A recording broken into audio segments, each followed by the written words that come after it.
Hi, Ben here, and we're down in the craft lab today, so down in the woodworking department where we've got the shave horse and the pole lathe and things like that. And because it was such a wet and windy weekend, we thought it's lovely to come in here, get the fire going, make some shavings. There's nothing nicer than a bit of woodworking. So we've just been making this spatula, which you haven't already seen the video, then you can check it out here. And we thought we'd try our first giveaway. We've never done a giveaway before, so we thought it'd be kind of fun for you to win the opportunity to get this spatula. So simple competition to start off with. So we want you to name the 6 woodworking tools that we've used in the video.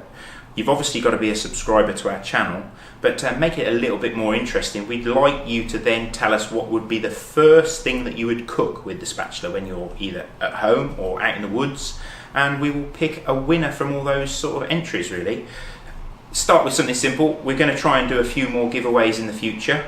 So yeah, start with something simple, but tune in next week and we will pick the winner and announce it on a video. So yeah, hopefully it'll be a bit of fun and get creative, you know, because I like cooking and I certainly like being in the outdoors, so if you can mix the two together, then that's going to be great. So yeah, tune in next week and we'll see who the lucky winner is.